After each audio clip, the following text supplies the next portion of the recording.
Assalomu alaykum hammaga. Kun savol loyihamizning 20-savollar tahlilini ko'rib chiqamiz. Birinchi savol fx funksiya berilgan. Mana shu berilgan fx funksiyaga ko'ra mana bu ifodaning qiymatini topishimiz so'ralgan.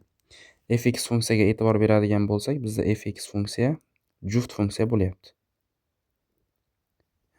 Chunki x ning faqat juft darajalariga bog'liq ifoda berilgan. Fx funksiya juft bo'ladigan bo'lsa, bundan ayta olamizki, uning hosilasi orqali hosil qilingan funksiya, ya'ni f'(x) funksiya bizda tog' funksiya bo'ladi. Tog' funksiya qanaqa funksiya? Tog' funksiya bizda f'-x teng bo'ladi minus f'(x) ga. Ya'ni x ning oldiga minus qo'yib hisoblagan vaqtimizda o'sha minus funksiyaning oldiga chiqib qoladi. Mana shu tenglikka x teng 2 ni olib kelib qo'yamiz. X teng 2 ni mana shu tenglikka olib kelib qo'yamiz. Nima hosil bo'ladi? f'-2 teng bo'ladi minus f'-2 ga. Mana bu f'-2 ni chap tarafga olib o'tadigan bo'lsak, f'-2 qo'shilgan f'-2 teng bo'ladi 0 ga. To'g'ri javob bizda C javob bo'lyapti. Ikkinchi savolimizning yechimi rasmda berilgan to'g'ri chiziq K nuqtada hx funksiyaga urinadi deyilyapti. h2 plus h'2 ni topishimiz kerak ekan. Xo'sh, hx funksiyamiz ham y teng x plus 1 funksiyamiz ham aynan mana shu nuqtadan o'tyapti. Bu nuqtaning absissasi 2 ga teng ekan. Ordinatasini topib olamiz. Ordinatasini topish uchun ikkalasiga ham 2 qo'yamiz. Y teng bo'ladi h2 ga, y teng bo'ladi 2 plus 1 3 ga. To'g'ri chiziqqa olib kelib qo'yadigan bo'lsak, ordinataning qiymati aniq kelib chiqdi. Bundan ayta olamiz h2 teng ekan 3 ga.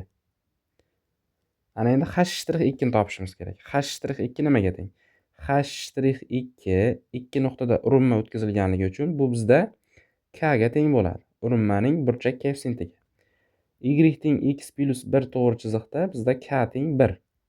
Bundan ayta olamizki, h'2 teng bo'ladi 1 ga.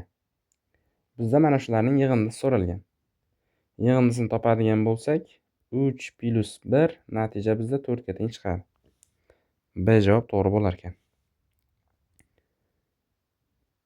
Uchinchi savol, bizda ikkita funksiya berilyapti. Y teng ax kub va y teng ln x ning kvadrat funksiyalar.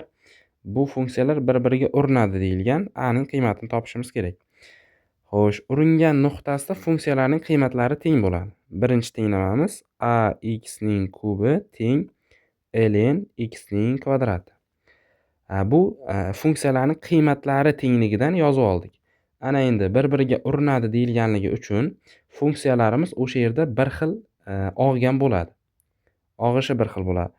Og'ishi bir xil bo'lganligi uchun o'sha nuqtada o'tkazilgan urinmalarimizning burchak koeffitsentlari teng bo'lishi kerak. Ya'ni k1 teng k2 bo'lishi kerak. y1 shtrix teng bo'lishi kerak y2 shtrixga. Hosilalarni tenglashtiramiz. 3ax ning kvadrati teng bo'lishi kerak. Mana buni y teng 2 ln x ko'rinishida yozib olsak bo'ladi. X katta 0 uchun qarayapmiz. Xo'sh, hosil oladigan bo'lsak 2 taqsim x kelib chiqadi. X ni chap tarafga ko'paytirish qilib o'tkazadigan bo'lsak, 3ax ning kubi teng bo'ladi 2 ga.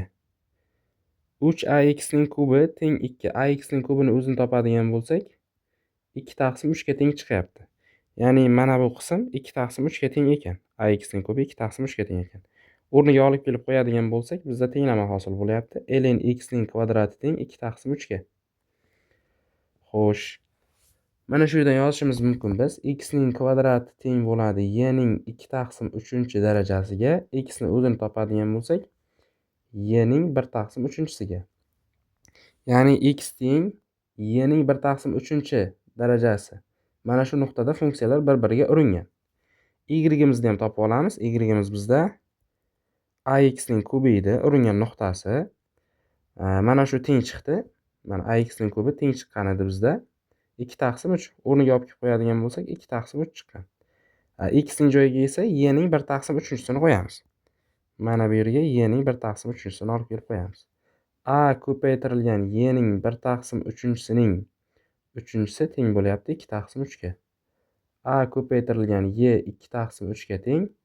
A ni topadigan bo'lsak 2 taqsim 3 y ga teng chiqadi. C javob to'g'ri javob bo'ldi.